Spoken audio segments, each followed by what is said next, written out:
The Mannin Line with Andy Wint.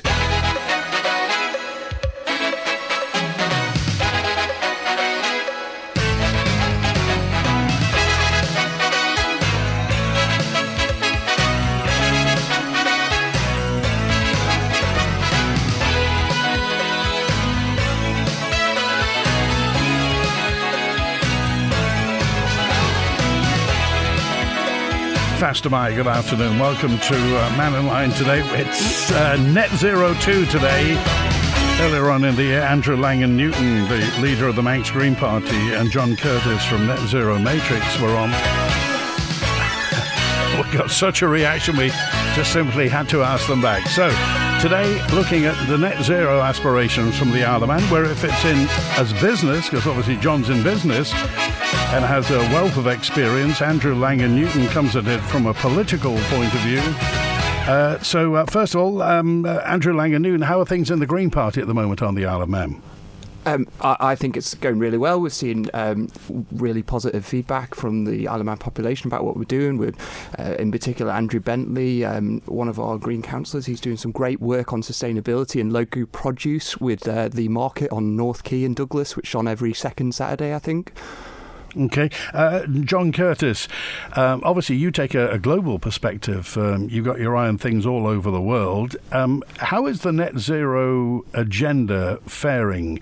Is it a developed world concept? Does it happen in the developing world? How is it?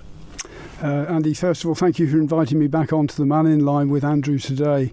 So net zero is progressing. It's doing very well worldwide. Many plans are in place. In particular, companies, large companies, some of those are represented here on the island, like the major banks and the auditing firms. They all have well-established net zero targets, both interim targets, typically around 2030 or 2035, and then, of course, the long-term target for 2050 for net zero. Just a reminder for listeners that net zero does not mean zero emissions. It means that there is a balance between remnant emissions that go into the atmosphere, because we can't go to absolute zero on that, and removals from the atmosphere. So many companies, including those in the energy industry, in which I've worked most of my life, have well-established plans they know that they will have considerable remnant emissions, because we'll still be burning gas and oil, we'll be using oil products for many years to come. They've already engaged in significant removals projects, Andy, for the balance that they will need to have, that they will be obliged to show. Regulatory reporting is coming in Europe, and I would suspect that regulatory reporting in the UK is going to follow within the next 1 or 2 years. And of course, the Isle of Man will need to keep an eye on that mandatory reporting as we move towards those net zero targets. Okay. You mentioned that, if you like, offsetting emissions and offsetting CO2 emissions. Is there a panacea for this? Is there an easy fix, a silver bullet for doing this? Carbon capture, these caverns that they talk about under the sea. What's the way of doing it? Well, up until quite recently, most of the removals, or carbon capture as it's been called, have been nature-based solutions. Here on the island, we've been talking for some time about how that might be done through protection of existing woodland, maintaining the peatlands, planting new woodland, etc. But that's not going to be anywhere near enough to balance the remnant emissions that we expect to have in the year 2050. So in the last 5 years, there's been a lot of focus, as you've mentioned, on what are called technological removals, such as direct air capture, or capturing methane, particularly, and carbon dioxide emissions at source at the factories where it's being produced. And there are various techniques which are being looked at, and those techniques typically involve re-injecting liquefied carbon dioxide back into the very same formations from which hydrocarbons have been produced. Now, this is technologically possible, and it has been done by many large companies such as BP, for example, for some years, but it has a very high cost. So it's quite likely that in some way there's going to be some form of carbon capture related to credits. So there are already carbon credits in the nature-based solution space. That's been going on for a very long time. But now we're starting to see the emergence of credits related to technological capture. And I'm sure that Crogga will be looking very carefully at that because they will have those obligations as well. Okay, let's get to the lines first of all. It's Julian's with it. Oh, sorry, Julian. Hi, Julian. Hi, Andy, and hello, Andrew and John. Hi. Afternoon. I've got two quick questions for you. First, the government's announcement that wind farms are intended to be put on the Isle of Man by 2026, it seems rushed and with no pause for consideration of alternatives like geothermal, which suggests there's pressure to put onshore wind farms here. So my question to both of you is, has the Isle of Man government already committed to onshore wind here by signing binding contracts? And similarly with you, John, have you signed any contracts for your wind turbine data transmission business, Energy View? Okay, well, let's go to Andrew Langan-Newton first. So there was a study I think in the region of 1958, 1957, in Kirkmichael in the Isle of Man, which identified the Isle of Man had some of the most attractive wind speeds for onshore wind turbines in the British and Irish Isles. So since the late 1950s, we've known that wind turbines are going to be great for the Isle of Man. They were debated in 1990 in Tynwald in the legislature, and since then we've had periodic updates and debates and reports in 2004, I think, by the MUA, in 2010 by the MUA, then you've got the impact report in 2019, and now you've got the ARUP report, and now finally you've got the updated report superseding the ARUP report, and the name escapes me for that. Unfortunately, but since the 1950s, we've had evidence to show that wind turbines work on the Isle of Man and going to benefit the Isle of Man, and that's only been encouraged further by more and more evidence. And you've got legal commitments on the Isle of Man government to decarbonise by 2030. I think, is it 35% reduction in 2018 baseline, and then by 2035 a 45% reduction. And you've got public policy commitments as well for the Isle of Man government, and then you've got the 2050 net zero under the Climate Change Act. So you've got a mountain of legislation saying yes, and you've got a mountain of technical evidence saying yes as well. Okay, John Curtis.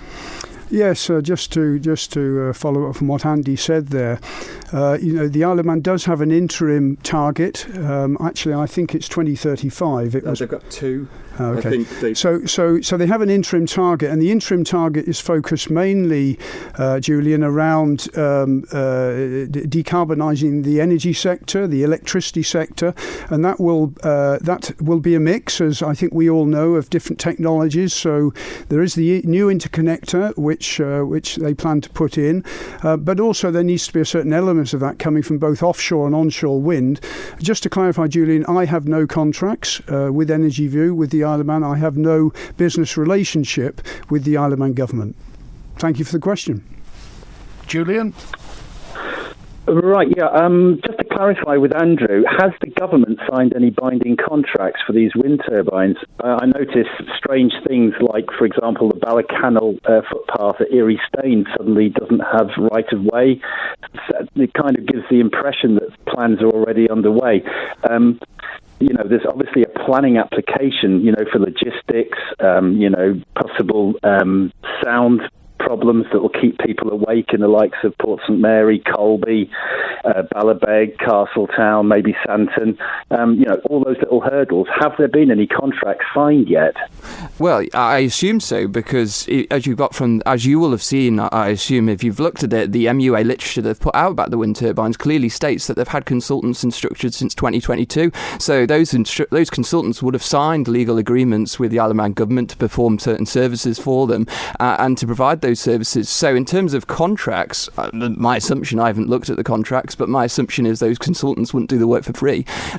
Now, in terms of the sound, that is dealt with in that information that the MUA has put out, and they've identified different criteria for the three sites, and now they've narrowed it down to they're not going to do the Baldwin site, and I think they're going to make the decision by September 2023 if this literature is accurate, are not subject to change. They're going to decide between Sulby and Earystane by September, and they in that document they said that they don't see the sound as being an issue, and Earystane I think has the best social outcomes off the two sites, Sulby vis-a-vis Earystane, in terms of the social interaction. Okay, final word, Julian. Yeah, I've got one brief quick question. Andrew, your colleague Michelle Hayward has made two public statements recently, and I quote, "If we'd moved to wind farms years ago, we'd have cheap electricity now." My question is, which jurisdiction in the world has reduced their electricity prices by installing wind farms, as I can't find any? Yeah, Michelle Hayward, I don't know that quote directly, but I would agree with her if we were in the premise that if we had taken action in 1990 or even back as 1958, we would have benefited from huge savings. And you see, I think, the different areas around the world that have gone carbon neutral in terms of their renewable energy, where they have really lowered the price. The problem you have in a hybrid model is the price is so influenced by the gas price, or certainly in the UK, or the fossil fuel price, which, as we know, following the UK war, has gone up significantly, and that's undermined the cost reduction. So what we should be moving to is to these places around the world that have gone towards 100% models, where the price is dramatically dropping as a result of renewable energy. We know it's the cheapest form of energy generation in terms of solar power, in terms of wind power. We know it's the lowest form of carbon dioxide emissions, and we know it's going to create a sustainable, cheap energy solution for the Isle of Man. Okay, all right, Julian, thanks for calling today. Lots of calls. Let's get to David now. Hi, David. You're live with John Curtis and Andrew Langan-Newton. Hello there. Hi. The main concern is about the renewables. Is it going to be regulated? And the reason I ask that, in Jersey, they've just opened their first net zero training facility. And I'll just read you a very small paragraph. It says, on-island training and assessment aims to help Jersey installers upskill as well as train future apprentices, and they must have access to high-quality training without the need to leave the island. Where is our training facility going to be located? Okay, John Curtis? Well, I think you need to ask Manx Utilities about that. They're managing that whole process. Right. I mean, you would assume that Manx Utilities and the government have got this in train, in that if we are going to be putting, pumps in, if people are replacing fossil fuel systems, that we'll have people who know how to do it on the island, Andrew Langan-Newton. We've got a facility at UCM, a great facility that's open there to provide that services among other, I guess, industry standard providers. I went along to a CPD session for electricians. I'm not an electrician, but I wanted to go and see, which was about fitting of solar panels. That was at Comus earlier this year. And so more and more of that is going to only improve the outcomes for consumers in the Isle of Man. But certainly UCM is there and can provide that facility. And we would look to the Department of Education to increase and put forward an aspirational investment into the kind of training in fitting air source heat pumps, and fitting solar panels, and fitting insulation, and fitting electric charging units as well. Okay, thanks, David. Hang on, Andy, before you go. Okay. Can I just say, I'm very disappointed in the answer just been given there, because in 2020, UCM College stopped the training for gas fitters and apprentices, so now they've got to go off island, and same with the oil Offtec, you've now got to go off island. And I phoned the net zero people in St John's, and they suggested there's a good college I could go to train on the outskirts of London. So no facility, as far as they said, on the Isle of Man? None whatsoever. I phoned up building control and I asked them, could we give me an insight into what's going on and what qualifications, etc. And they told me the best course of action I could do was get in touch with my MHK, because they did not know what was going on. And that's from building control, who's going to be overseeing this. It's an absolute mess. Okay, Andrew Langan-Newton. But that was just for gas and oil. I wasn't aware of that. But we know that gas and oil heating systems are not going to be the future for the Isle of Man, and they're getting zoned out legally by 2025. And but they still will be in existing properties for years, presumably. Well, I don't think there'll be a linear transition. I think there will be an exponential transition towards low carbon fuels as the adoption only increases and we get consequential reduction in prices. Yeah, I'm just saying that if people do have gas boilers or oil boilers, they will still have to have them serviced every now and again, presumably. So that could be decades yet. I would be surprised if it was decades. Okay. Yeah. All right. Thanks, David. Good to hear from you. Thank you. Bye. Okay, I want to go to Mary now. Hi, Mary. You're live on Mannin Line. Hi, that was a very good call from that gentleman. A very interesting point. We live in a house built in 1969. I have gas central heating, and we're retired. There's not a chance I'll be changing anything anytime soon. I might have to. I don't know how, but that isn't the point. But it's fantastic. Any new build next year will now be eco-friendly and no fossil fuel use. But there are thousands upon thousands of homes like mine, but also the ancient right of man to light a fire. So why aren't we starting with simple steps and educating the general public? We don't stand a chance when I think in the UK now it's been banned any sale of domestic coal. Am I right? From May this year there was a ban on selling domestic coal. And here on the island we still import domestic coal for burning, and we have no, clean air zones. I live in a town.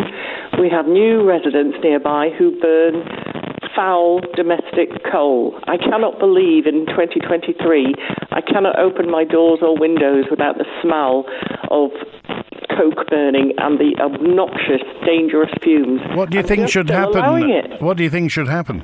Well, government should be leading the general public, i.e. banning the burning for a start of a simple thing like domestic coal. I mean, I'm looking on the site and telling businesses to stop. They do sell smokeless fuel coal. Why? And it's even cheaper than domestic coal, but people aren't buying it. They're still buying domestic foul coal. I can't believe it. Mary, what about wood? Yeah, I have a wood burner. I burn kiln-dried logs, and I know it's all going to have to stop. But I do burn kiln-dried logs, which are... But to actually... The coal is the worst fumes, dangerous fumes you can have. I'm sure these gentlemen would agree. And yet we are still permitting it. And yet there are other options available which are cheaper. And I just cannot believe we're still permitting it, especially in urban areas. Okay. All right. Thanks for that. Good to hear from you. John, it would seem to indicate a lack of joined-up thinking where that's concerned if we're burning coal. Yeah, I share the previous caller's concerns about the number of qualified technicians on the island. When you go through a transition, we have to maintain the support for existing systems. Andy might be right, it might be exponential, but there will always be some properties. It's the same for vehicles. As a matter of fact, we're going to need mechanics to increasingly look after older cars as those cars are phased out in favour of electric. I share the concerns about the number of technicians on the island and about the ability of the government to attract properly qualified people to the island because of the cost of property, the cost of living, etc. And I think there should be more done with respect to vocational courses around the requirement for qualified technicians. I think it is a concern and it is something that needs to be addressed. If the government's not making it easy, because if we're moving towards this the net zero future, surely the government should be making it frictionless. It should be easy for the general public to move down that path. And if they're putting barriers in the way, psychologically it doesn't send out the right message. I wouldn't say as much barriers as perhaps not as much effort to identify the fact that in the next 10, 15 years there will be a shortage of people who are still qualified to maintain the existing boiler systems, at the same time having the skills to look after the heat pumps, which are increasingly going in, and more courses and more direction for the children leaving school. It will be a good I would say it would be a pretty good, well-paid job for the people who have those courses. But of course, it's all in the hand of industry, Andy, and the companies on the island who are involved in that type of maintenance. They need to see a good future for. They have to hire the people and train them, and they have to take the cost up front. So some form of government assistance in terms of those vocational training courses, I think, is a very good idea and would be appreciated by the public. We're with Andrew Langan-Newton and John Curtis today, talking about our net zero future. And John's with us now. Hi, John. You're live on air. Good afternoon, Andy. Good afternoon, Andrew, John. Just a couple of questions, if I may. On the Climate Change Act 2021, we had the Section 21 responsibilities of public bodies, and there's a couple of key parts in there regarding sustainable development and protecting and enhancing biodiversity, together with a just transition programme. I think it's quite clear the sustainable development isn't something that's being picked up by the government as we look at it at the moment with projects like the test centre, the old people's home, and then even if we look at MUA's existing infrastructure, so we have the sewage treatment system where they're using electricity to dry the sewage, and then that's going into the incinerator, and then the just general use of energy from waste, where we're putting jet fuel in, we're putting tyres in, it's sewage waste going in there. What are the carbon emissions, what are the greenhouse gases that are coming from existing MUA infrastructure? And then we have the responsibility to protect our woodlands, heath and peat, and we've got this transition idea of putting a wind farm with a ton of cement and roads and destruction of habitat in the vision of making ourselves net zero. It just doesn't make any sense. Which direction do you think we should be going, John? I 100% behind going for net zero, but just a careful and studied approach to it. I think Andrew mentioned earlier there was studies in 2004, 2010, 2019. At no point during that time has Earystane, which is an area of biodiversity, been identified. So I'm really at a loss as to how that's come about now. And there's lots of things that have happened in the background. We had somebody talking about roads. We've had a change of ownership of the quarries. So there's definitely things happening in the background, and it doesn't make a lot of sense. Okay, Andrew Langan-Newton. So yeah, I guess there's a lot to unpack there. In terms of renewable energy as a concept and wind turbines against other forms of renewable energy, it's clear that the data shows wind turbines are the best for the Isle of Man. Green Party are keen advocates of this. For a comparison, they're talking about putting 20 megawatts of wind turbines in by 2026, and also in the region of 20 megawatts of solar, 10 megawatts private, 10 megawatts government. That might generate maybe 20 gigawatt hours a year from that 20 megawatts of solar, where they're talking about Earystane site generating about 136 or 135 gigawatt hours a year, about a third of our annual consumption of electricity in the Isle of Man. That shows that it's a really efficient site. That's going to be really positive for reducing our carbon emissions and also the sustainability of our planet as well as our island, both economic sustainability but also sustainability for our biosphere. The RSPB in the UK says that climate change on their website, climate change is the single greatest threat, long-term threat to biodiversity loss globally in places around the world. So we really need to focus on the legal commitments and our societal commitments to reducing our carbon emissions. In terms of Earystane, when it first came out, I was surprised at Earystane as a site because I had seen on the 2019 impact study, Curran's impact study, Appendix 14, the sites Dorby, just I guess northwest of Earystane was identified, and further up to snuff the wind. So I was a bit surprised at Earystane, but having looked at the more recent literature the Manx Utilities have put out, they're saying that Earystane was also included in that 2010, I think is it AEA study, or I forget the acronym, but the 2010 study anyway, which was then built on by Curran's 2019 impact study. So with any decision, there is going to be a biodiversity impact, and the MUA are saying that in their documentation, whether it was going to be the Baldwin site, the Sulby site, the Earystane site, there's going to be an impact on biodiversity, but they are identifying Earystane as the site with the lowest in terms of the heathland and then the peat issue, which they've highlighted as a really concerning issue. If we're going to put the wind turbines in, are they going to cause a greater impact to the biodiversity loss in terms of heath loss? And they're saying at Earystane that's not going to be the issue, and peatland's going to be minimal. On a personal level, will you be able to see the turbines at Earystane? Me? Yes. I presume so. I live in Port St Mary. Well, I don't know actually. But it's often asked, would it bother you personally? No, absolutely not. And whenever I go to the UK, whenever I drive past the power station in Pulrose or drive past the Cedar Sand on Richmond Hill, they're just there. They don't bother me. They don't hurt me. And I think what the Isle of Man government could have done a long time ago is maybe put up one wind turbine so people could have come and see it, look at it and realise what it does, what it connects to our society, how it makes our society more sustainable economically and through carbon emission reductions. Okay. Sorry, final word, John? Yeah, as I say, 100% behind sustainable and looking after the whole planet. But I think that's the key issue here. Is what we do is we hide behind the creation of these turbines. We don't account for any of that CO2 emission in building them. So if you're putting it on a forest and you're putting it on heath and peatlands that is supposed to be protected and has its own carbon capture, it doesn't really make any sense. Okay. I think we should have wind turbines. I'm not saying that that's not a case. I just think they need to be in the right place, and this seems like a very rushed.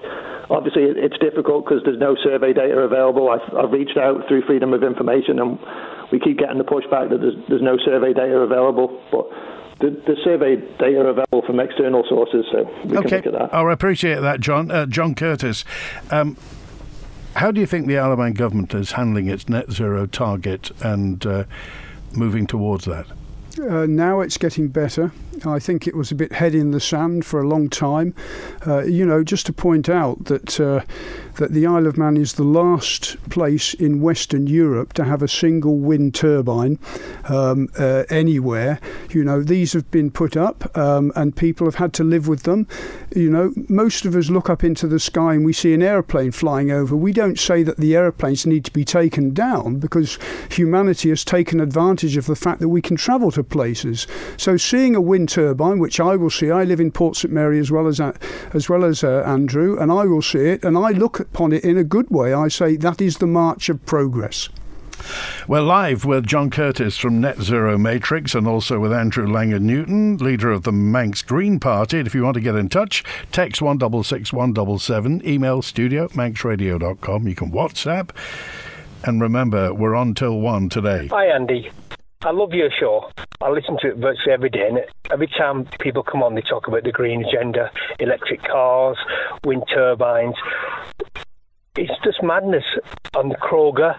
Why are we letting Crogga drill for gas? The Isle of Man needs the money. We need the revenue, because without money and revenue, where are we going to be in 20 years' time? So why can't we allow Crogga to drill for gas? That's going to provide an income for the Isle of Man. It's madness. Politicians need to get their head off the wobble and get on with securing the future of the Isle of Man. And maybe it should be the people decide whether we have Crogga gas drilling, because it's our future that's at stake here. Thank you, Andy. John Curtis, Crogga gas, yes or no? Yes, but with qualifications. So this programme is about net zero, Andy. As I mentioned right at the beginning of the programme, all of the major energy companies have got published net zero strategies. They publish their carbon footprints every year, and they are accountable to their shareholders. The energy companies are indeed the very companies who are going to resolve the problem that was created in the first place, because they are the people with the engineering expertise who are going to be able to pump the carbon dioxide back into the ground with the technological removals. The problem with Crogga, as was very well identified by Chris Thomas in one of your Mannin Lines just a few days ago, is there needs to be proper accountability. This is a dangerous business. Just like to remind your listeners, Andy, about the Macondo disaster, which was BP in the year 2010, in which 11 men died and the total cleanup cost was $62 billion. I'm not suggesting that this would happen here, but there needs to be proper consultation, there needs to be proper insurance in place, and there needs to be complete transparency about the engineering capability and the financial capability in particular of the company that's going to be engaging here, most of whom are not known because the shareholders are hidden, which is extremely rare in the energy industry. So I'm in favour of it because it's part of the transition, provided that the emissions that are generated through the creation of the gas are properly accounted for by Crogga, and that the net zero, which as I mentioned is a balance between emissions and removals, and that Crogga has a proper plan for offsetting the emissions that are going to be caused by the creation of the gas. I did a Freedom of Information request myself. No such plan exists. Andrew Langan-Newton? Well, the Green Party's position is very clear on this. We're absolutely against Crogga and extraction of hydrocarbons in the Isle of Man waters, the seabed. As every day goes by and we hear more reports, we've seen Chris Thomas, I think he said on Manx Radio, but I can't recall, that his exit as a minister might have been something to do with Crogga, might have also been doing with the Liverpool landing stage. But anyway, he was also on Manx Radio suggesting what John has just said about they have to be held to the licence as it is, which is a licence to explore, not a licence to extract at this stage. And I think going back a long time ago, back to 2019, 2020, I think from memory it was going to take them 6 years from the start to actually getting gas out of the ground and making it deliverable. And John might correct me on this if I've got it wrong, but now we're talking about 2029, 2030. How is that going to be realistic against the Isle of Man government's commitments to electrification, in terms of the commitments to reduce carbon emissions? It's every day that goes by, this looks completely unlikely, and the Green Party are very glad of that. We should be focusing our energies on electrifying our society and electrifying our energy generation in terms of wind turbines, in terms of solar panels and the battery storage and other types of storage to manage that flux. At the moment, though, we have a gas power station. We have a gas power station, and people use gas. So at the moment, we get our gas from, I think it's from the Bord gas pipeline, the Irish pipeline, which may come from here, there and everywhere, presumably most of it coming from Norway. So if we have a chance as an interregnum to do something about that, to make some money, and if we can square off all the emissions, wouldn't that make sense for the Isle of Man? At the moment, we're using somebody else's gas, and we're just saying, well, we're passing the blame down the line to somebody else. Absolutely not, because the government's commitment is 100% electricity is going to come from low carbon sources by 2030. So if we're talking about the place that the gas could go into the power station be in 2029, 2030, then how does that compute? Because all our electricity is going to come from low carbon sources. They're saying that by 2026, over a third of that's going to come from the 20 megawatts wind turbines and the 20 megawatts of solar. You've got Peel putting in a 27 megawatt planning application for solar. So you add that to that's 60 megawatts, 20 megawatts solar, 40 megawatts, 47 megawatts solar, 20 megawatts wind. And then they're talking about 110 megawatt undersea cable, a second undersea cable. We have an existing 60 megawatt undersea cable. So add that 60 megawatt to the added 67 megawatts of renewables that are in the pipeline as we speak. In terms of planning applications gone in for the Balawan site, they're talking about the planning applications going in 2024, I think, or before for the other sites. So actually, there's no space for that gas. It's going to be superfluous. Okay.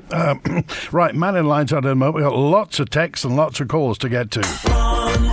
Whether you like your martini shaken or stirred, you'll find everything is just perfect at Bond's Restaurant in Onchan, where your host and new owner Saeed, formerly of the Italian shop, will ensure that you enjoy a fabulous experience from the moment you arrive. Whether dining for two or holding a celebration, Bond's will exceed your expectations with superb food without the fine dining price tag. For menus, upcoming theme nights and online bookings, visit bonds.im.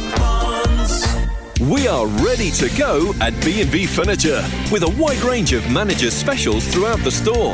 If it says I'm ready to go, then it is ready to go. Priced in-store for immediate delivery and no long wait for stock to arrive onto the island. Get the furniture you're longing for with no wait, no deposit required and 0% finance available when you get ready to go at B&B Furniture. It's all here under one roof at the B&B Furniture 3-storey showroom in Snugborough. B&B Furniture.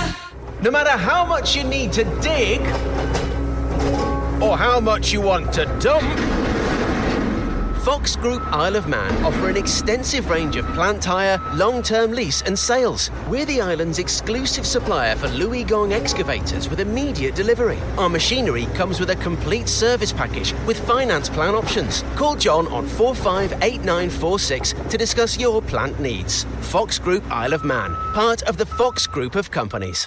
Just Care Products for mobility solutions. At Just Care Products, we have a range of rise, recline and fireside chairs to try. These are British made and perfect for people with mobility issues. With finance available through our partner Conister. Come take a seat at Just Care Products. Find us behind B&Q or for more information give us a call on 627 177. This evening at 6 you can join me, Marilyn Crellin, with the final programme in this series of Châtelet. This particular kingdom that is a maritime empire based on the highway of the Western Seas. Hooray, hooray, hooray. Johnny's got Johnny today, jump for joy. That's this evening at 6. Châtelet with me, Marilyn Crellin, here on Manx Radio. The Mannin Line with Andy Wint. John Curtis is on from Net Zero Matrix and Andrew Langan-Newton is the leader of the Manx Green Party. Howard, you're live with our guests. Good afternoon, Andy. Good afternoon, gentlemen. I was listening before to that lady that was on about the coal burning, etc., and congratulating herself on the fact that she has a wood burner, kiln-dried wood. Well, can she be certain that the equipment used to make kiln-dried wood, and the word kiln is obvious, is environmentally friendly? So she's patting herself on the back and then condemning other people for using for coal. And just as a by your leave, I have read somewhere that particulates coming from wood burning is worse than what was coming from coal burning. But that's something that maybe your guests can answer. But also, the town council of Douglas have a program now. A lot of their houses are oil burning, and when the boiler is past its serviceable time, they are now fitting gas boilers. So they're going to have to alter their program radically to go from gas and an oil burner to electric. So then the people that's living in these houses are going to have horrendous bills because the gas and the oil is controllable. Electric, it's the gas. When these houses up in Anaco were first built, they were electric central heating, which was astronomical. But anyway, the question I really want to ask, all the time we hear about wind farms and renewable electricity, etc., not once have I heard anywhere from government or from the people that's promoting the wind farms, are there subsidies going to be provided by the Isle of Man government, which the taxpayers will inevitably have to pay to the companies that are erecting and operating the wind turbines? As they were given in David Cameron's days, there was huge subsidies given to the wind farms, and that was an encouragement to build them, because they knew full well that no matter what they did, they'd be getting their money back. Okay, Andrew Langan-Newton. So firstly, particulates. It is a big issue in terms of health, immediate health impact. like the particulates come out of the back of the cars that damage people's lungs. You get that in close proximity with home cooking, etc., and heating. So that is a public health issue, and so the move to electrification of our heating systems, of our cooking systems, is going to benefit because it will reduce emissions and also reduce our health impact to the exposure to those particulates. And who's going to pay for the wind farms then? Interestingly, because if you'd asked me 2 years ago, I would have thought Manx Utilities might have put the wind turbines out for tender, because the private sector, I don't know, for example, Ørsted are building a huge wind farm off the northeast coast of the Isle of Man. They've had a licence for it for a long time. They've set up an office in Douglas. It's been widely publicised, and they're going full throttle to build this big wind farm. They've obviously got huge expertise. They're building wind farms all across the UK and Europe. It's not a surprise that they're building that farm, but I was a bit surprised that Manx Utilities have decided to take the Isle of Man wind farm, onshore wind farm, if it's going to be at Earystane or it's going to be at Sulby, in-house, and they're going to build it. They're going to learn the technical expertise, probably with some assistance, I imagine. It is a bit of a surprise, because if their strategy is just to build another undersea cable and then just have the 20 megawatts of wind farm, they've built all that knowledge base just to build one small wind farm at, wherever it's going to be of 20 megawatts. But yeah, my understanding is that the MUA are going to control that. They're going to own that. It's going to be publicly owned. It's not going to be privately owned under an agreement where the electricity is then sold back to Manx Utilities under like a fixed price agreement. Yeah, that's the position on the wind turbines, I guess. John Curtis? Well, it's still cheaper than building a new gas-fired power station. So just to remind the listeners that the gas-fired power station is coming to end of life, and the decision has to be made whether or not to replace the turbines that are there, or whether to switch to the purchase of electricity that's coming across on the existing interconnector and the new interconnector. I agree with Andy. I'm surprised. I had heard that the Peel Group, who've got deep pockets, were planning to offer to build power stations, wind farms up the north. Well, you can see that when you fly into Liverpool, you fly over Frodsham. They've got a big one on the Wirral Peninsula, haven't they? An enormous one there. Whether or not, Manx Utilities make a profit from selling electricity. We all know the price per kilowatt hour, the day rate and the night rate, etc. The cheaper rate at night. So they will have to pay for that. Manx Utilities is owned by the government, so there is an implication for taxpayers that there is going to be a cost, maybe an increased cost. It is a fact of life. Either we rebuild a new gas power station, which is contrary to the Isle of Man's obligations to net zero for the Paris Agreement, and to do that we have to switch to renewable electricity, and to do that we have to build power stations, and then we have to recover the cost of that through the selling of electricity. There is no magic bullet here. Okay, all right, thanks, Howard. One thing though, Andy, that the chap has just been talking there, and they keep making a reference to building a new power station. The power station that's there, the building, the chimneys, the infrastructure. If you want a replacement engine in your car, you don't go out and buy a new car. You replace the engine. So why can't they replace the existing engines with new gas-fired engines? I know it flies in the eye of the people that behold us are saying they're going to go zero, but the power station is only 25 years old. There's houses around in town over 100 years old, and they're still in use and still saleable. So why can't they use the existing modern power station structure and put new engines in?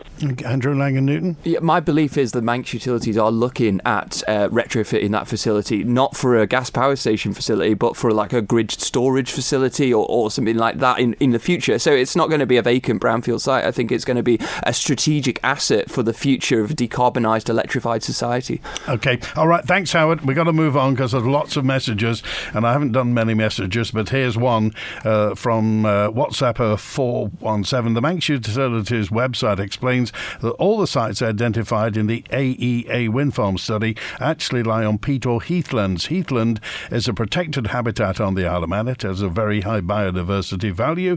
It's difficult to mitigate the ecological impact of constructing wind farms in such areas, and this is why there have not been any wind farm developments on heathlands in the British Isles since the 1990s.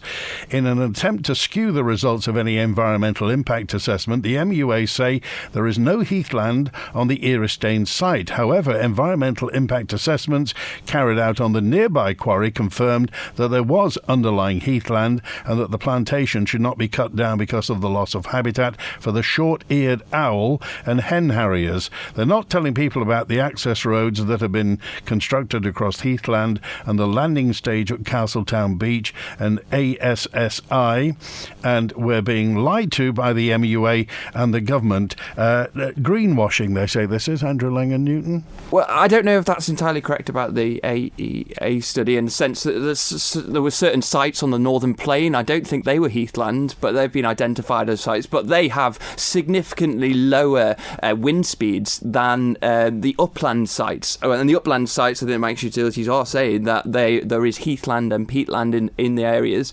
I echo what the person said about the Earystane site. They're saying that they can carve out, so there isn't any impact to heathland, and there's limited impact to peatland. In terms of the planning application process, that's important for the whole Isle of Man society to be part of this process, and I think Minister Cannon was on Mannin Line a few weeks ago saying that there was going to be an independent inspector coming in or to do it. It wasn't just going to be DEFA running the planning application or adjudicating the planning application process. So that's great to see, and there'll be environmental impacts assessment as part of that planning application. It's a legal requirement.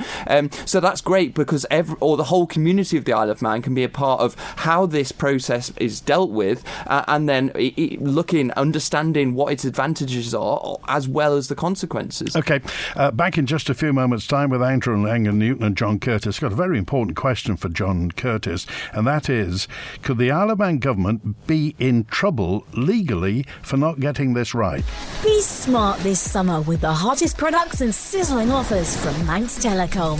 Snap up a new phone for sensational summer selfies and get sweltering trade-in deals on your old one. There's all the accessories you could need, and unlimited calls, text and data options with roaming too means no limits to the good times. Check out manxtelecom.com/summer for details, terms and conditions, or call in store.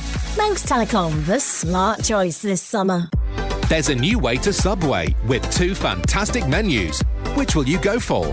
The all-new Subway series with 15 irresistible creations like the Big Bombay Sub, Great Goddess Salad, Emperor Wrap and Big Cheesesteak Sub Melt. Or create your own. You pick the ingredients you want and build your own sub, salad or wrap the way you want it.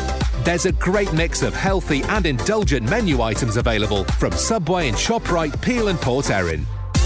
Hospice Isle of Man's lottery is now bigger and better than ever before, with huge rollover jackpots of up to £10,000 and 32 guaranteed cash prizes to be won every single month for just £5 a ticket. What are you waiting for? It's the fun, easy way to support hospice and the people we care for. So sign up now at hospice.org.im/lottery or call 672222. Players must be 16 or over. See website for terms and conditions. The Mannin Line with Andy Wint. And Andrew Langan-Newton is the leader of the Manx Green Party. John Curtis is from Net Zero Matrix. And John Curtis, is the Isle of Man government going to be legally liable for getting this wrong? Is it? We the people have just been on the neck end of £4 million for paying off a medical professional. Is the Isle of Man, you hinted earlier on that, many international companies here have got international obligations. What about the government? Well, Yes, I mean, don't they have a moral obligation, first of all, to do what needs to be done as part of a nation on Earth? But specifically related to risk, Andy, I've already touched briefly on environmental risk, which needs to be taken into consideration, and financial risk. All of us have seen the building that was going up opposite Marks and Spencer's downtown there, and it stopped because they ran out of funds. If Crogga start the project, run out of funds and can't continue, there is a risk there, a big financial risk, and who's going to pick up the tab? It's going to be the taxpayer. Now, in terms of legal risk, the UK government itself, that has already decarbonised, is already 45% on its way for its own net zero journey, is being constantly sued by pressure groups such as Friends of the Earth because they're not doing enough and they're not reaching their own self-imposed legal obligation to reach net zero. So if the Isle of Man doesn't reach its aspirations, first of all in terms of the interim target, and then in 2050 when we are already so far behind the UK itself, then there is a risk of legal action that could be taken by various parties, and that legal action of course will involve defending and will be another financial risk. So I say yes, that we need to take this thing very seriously because we've signed up to it. We have our obligation, legal and financial, and more importantly moral risk to move towards net zero. Okay, Andrew Langan-Newton, Fred just says, can I ask about the MUA's massive debt and where that's disappeared? Where's the MUA going to get the money from to build wind farms? Very briefly, if you would. Well, I think the Isle of Man government many years ago, 3 or 4, they wrote down a load of debt from Manx Utilities to make sure it was economically continually be able to function its legal obligations under the Electricity Act 1996. And this is, as John's, I would echo all those things John said, this is something the Isle of Man government has to do. It's going to be better for the Isle of Man in reducing our huge emissions. We are a huge cause of carbon emissions. We have a per head of population about over 8 tonnes of emissions per person. That's really significant, and we are far behind places like the UK and Ireland, adjacent isles. Certainly the UK, I don't have the figures for Ireland actually. But this is something that we're going to do. We need to do, and 2023 is a significant year, and it's going to save us money in the long run. It's going to save our society in the long run. Okay, thanks for being with us today. I wish you both a Merry Christmas. Andrew Langan-Newton, John Curtis, will you come back in the new year? We'll talk more about this. Looking forward to it, Andy. Absolutely, Gurmayad. We're back to an open line tomorrow, so if you want to follow up on anything that's been said today, by all means do get in touch. Next Tuesday, former Chief Minister Tony Brown is on Mannin Line. WINT